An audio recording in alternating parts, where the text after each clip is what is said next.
यो what's up guys, welcome back once again. So इस video में मैं महिमा और स्नोबर का थर्ड पार्ट एक्सप्लेन करने वाली हूँ। जिन्होंने इस कहानी के पिछले पार्ट्स नहीं देखे तो डिस्क्रिप्शन में आपको दोनों पार्ट का लिंक मिल जाएगा। और थर्ड पार्ट एक्सप्लेन करने से पहले चैनल पे पहली बार आई हो, अभी तक सब्सक्राइब नहीं किया तो प्लीज यार सब्सक्राइब जरूर से कर लेना। मैं इस चैनल पे ऐसी लव स्टोरी अपलोड करते रहती हूँ और आप मुझे मेरे इंस्टाग्राम, स्नैपचैट, ट्विटर पे भी फॉलो कर सकते हो। इन तीनों का लिंक भी आपको डिस्क्रिप्शन में मिल जाएगा। तो कहानी शुरू करते हैं। पिछले पार्ट में हमने देखा कि कैसे स्नोवर को महिमा छोड़ देती है और स्नोवर अपने तनाव को दूर करने के लिए हिमाचल प्रदेश चली जाती है। हिमाचल प्रदेश जाने के बाद वो एक कैंपस को ज्वाइन करती है और उस कैंपस में उसे एक लड़की से मुलाकात होती है और उस लड़की का नाम था ईला। अब ईला और स्नोवर की क्या केमिस्ट्री बनेगी, चलिए देखते हैं। स्नोवर अच्छे से योगा कर रही थी, ईला उसे देखती है तो स्नोवर उसे देख के मुस्कुराती है। दोनों एक दूसरे को देख के स्माइल कर रहे थे, मुस्कुरा रहे थे और ऐसा पहली बार था कि स्नोवर किसी अजनबी को देख के अपनापन सा महसूस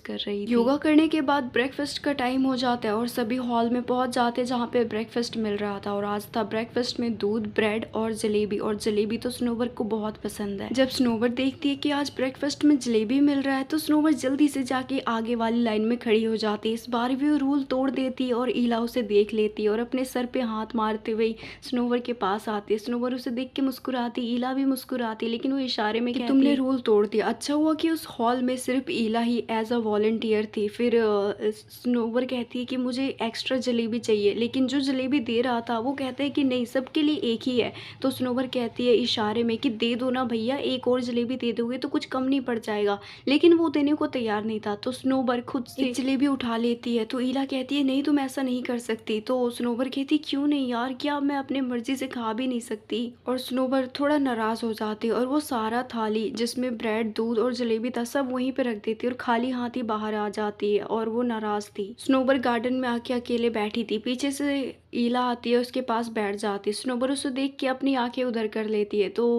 उस जिधर वो देख रही थी उधर ही ईला बैठ जाती है। फिर वो अपने हाथों से उसके लिए 4 जलेबी और दूध, ब्रेड लेके आई थी। जब स्नोबर देखती है कि वहाँ पे 4 जलेबी है तो वो खुशी से ईला को गले ही लगा लेती है। ईला को समझ ही नहीं आ रहा था कि वो क्या रिएक्ट करे, वो बस मुस्कुराती है। स्नोबर इशारे में उसे थैंक यू बोलती है। फिर ईला वहाँ से चली जाती है क्योंकि अगला कोई टास्क होने वाला था, उसकी प्रिपरेशन करनी थी। करीब 11 बजे के आसपास सबको हॉल में बुलाया जाता है कुछ एक्टिविटी करने के लिए और सबको चिकनी मिट्टी दी जाती है। और वहाँ के जो बड़े वॉलंटियर थे वो कहते हैं कि इस चिकनी मिट्टी से आप जो भी बनाना चाहते हो बनाओ, लेकिन किसी को कुछ ना कुछ बनाना है। कोई चिड़िया बनाता है, कोई कार बनाता है, जिसके मन में जो आ रहा था वो बनाता है। लेकिन स्नोवर बहुत सोचती है, उसके बाद वो एक लड़की बनाती है और वो साथ में एक दिल भी बनाती है, लेकिन दिल के वो 2 टुकड़े कर देती है।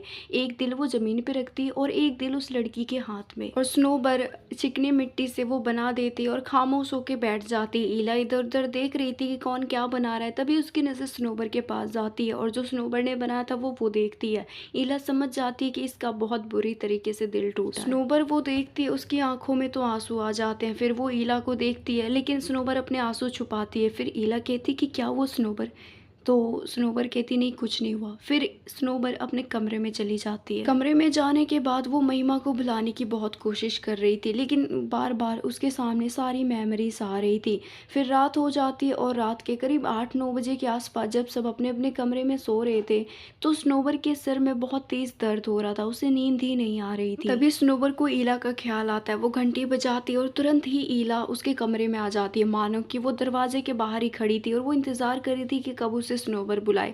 ईला आती, फिर वो इशारे में पूछती कि क्या वो। स्नोवर कहती मेरे सिर में दर्द हो रहा है। ईला तुरंत बाहर जाती, कुछ दवाइयां लेके आती। वो कुछ दवाइयां स्नोवर को खिलाती है, साथ में उसके सर में लगाने के लिए भी कुछ ले आती है। स्नोवर लेटी थी और ईला उसके सर में मसाज कर रही थी। उसको काफी अच्छा लग रहा था, हल्का हल्का महसूस हो रहा था। उस रात तो स्नोवर को कब नींद आ गई ये तो स्नोवर को भी नहीं पता चला। अगले दिन जब ईला उसे उठाने आती है तो स्नोवर को तो थोड़ा सा बुखार हो गया था, इसीलिए जो भी एक्टिविटीज मतलब योगा या जो भी टास्क था वो स्नोवर नहीं करती। 2 दिन तक बुखार स्नोबर को घेरे रखता और इन 2 दिनों में ईला ने स्नोबर की बहुत खातिरदारी की, उसकी बहुत मदद की। उसको बुखार था तो उसकी गर्म पट्टियां बदली, उसके सर में मसाज किया और इस 2 दिनों के बीच में ये दोनों काफ़ी करीब आ गए थे। हालांकि दोनों एक दूसरे को अच्छे से नहीं जानते थे, लेकिन जो भी था, जो ये दोनों एक दूसरे के लिए महसूस कर रहे थे वो बिल्कुल सच था, जेन्युइन था। तीसरे दिन स्नोवर ठीक हो जाती है और वो मेडिटेशन भी करती है, पार्क में भी जाती है, लेकिन वो जहाँ भी जाती ईला पे नजर रखती है और ईला का भी कुछ कुछ हाल ऐसा ही था, वो चाहे किसी के साथ भी क्यों ना हो, ईला की नज़र स्नोबर पे आ ही जाती। दोनों एक दूसरे को कहीं ना कहीं पसंद करने लगे थे, लेकिन ये पसंद अभी तक जुबान पे इजहार नहीं हुआ था। शुरुआत के 1-2 दिन तो स्नोबर को यहाँ पे अच्छा नहीं लग रहा था, लेकिन अब 15 दिन से ज़्यादा हो चुके थे। स्नोबर को यहाँ पे बहुत मन लग चुका था। वो कहते हैं ना, जब किसी को इश्क होता है तो हर चीज़ अच्छा ही लगता है। तो हाँ, स्नोबर को ईला से प्यार हो गया था, इसलिए उसे हर चीज़ यहाँ पे अच्छी लग रही थी। दिन पर दिन दोनों के बीच में जो नज़दीकियाँ थी वो काफ़ी बढ़ रही थी, और योगा करते वक्त तो कुछ आसन ऐसे थे जो स्नोबर नहीं कर पाती थी, तो ईला उसे बताती थी कि ऐसे करना है।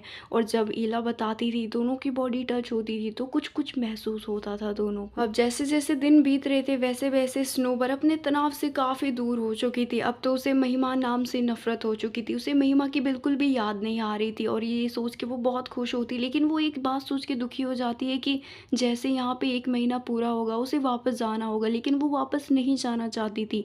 वो यहाँ पे हमेशा ईला के साथ ही रहना चाहती थी। और ये सब सोच के तो उस रात स्नोबर को नींद ही नहीं आ रही थी, और उधर ईला को भी नींद नहीं आ रही थी, क्योंकि ईला को भी पता था कि स्नोबर कुछ ही दिनों में यहाँ से चली जाएगी।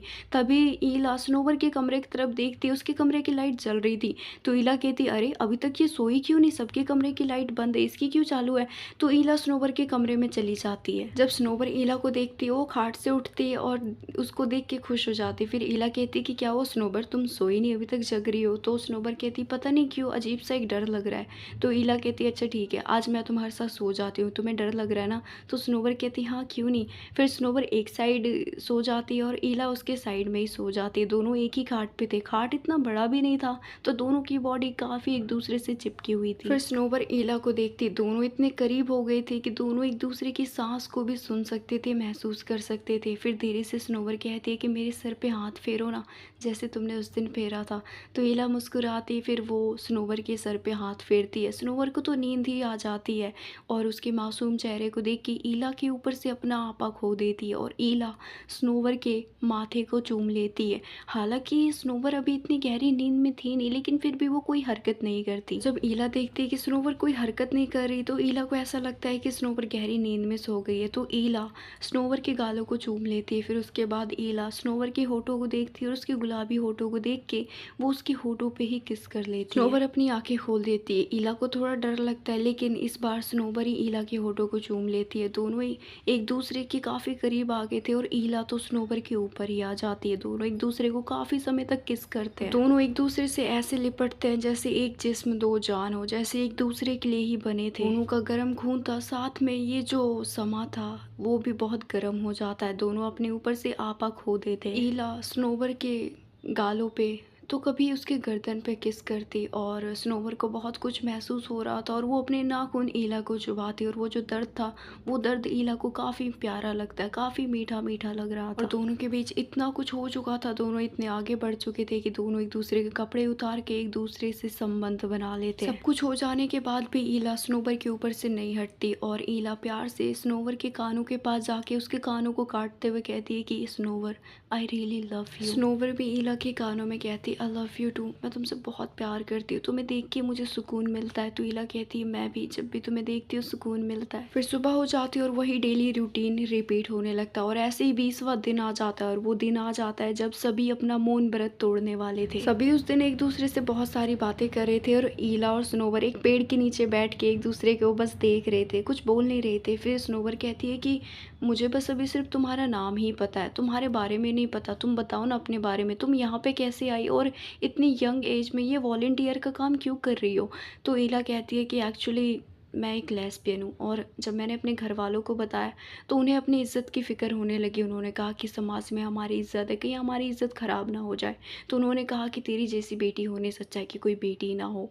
और ये सुन के तो मेरे दिल के कितने टुकड़े हुए वो सिर्फ मुझे ही पता है। मैं उन सब से दूर आ गई और यहाँ पे आ गई, और जब मैं यहाँ पे आई और जब मैंने अपना 1 मंथ कंप्लीट किया, तो मेरा तो यहाँ से जाने का मन ही नहीं किया। तो यहाँ के हेड ऑफिस में जाके मैंने मैम से बात की कि मैं यहाँ पे एज अ वॉलंटियर काम करूँगी, और जो मेरे जैसे लोग हैं मैं उन्हें ठीक करूँगी, और मुझे यहाँ पे काम भी मिल गया। मैं अपनी इस ज़िंदगी से बहुत खुश हूँ। मुझे नहीं चाहना शहर में उस भाग दौड़ की ज़िंदगी में जहाँ पे लोग अपने होके भी अपने नहीं है। मैं यहीं पे बहुत खुश हूँ। स्नोबर ईला को गले लगा लेती है और उसके गालों पे किस भी कर लेती है। फिर दोनों मुस्कुराते हैं। फिर स्नोबर कहती है कि आई प्रॉमिस ईला, मैं तुम्हें छोड़ के कहीं नहीं जाऊँगी, और मुझे पता है कि तुमने कितना कुछ झेला है, मैंने भी हर वो चीज़ झेली है, तो जब इंसान का दिल टूटा हो और जिसने धोखा खाया हो वो दूसरे को भला धोखा कैसे दे सकता है। रेला कहती है कि अब 10 दिनों में ही तुम्हारा 1 मंथ कंप्लीट हो जाएगा, फिर तुम चली जाओगी, फिर मेरा क्या होगा, मैं नहीं रह सकती तुम्हारे बिना स्नोवर प्लीज़।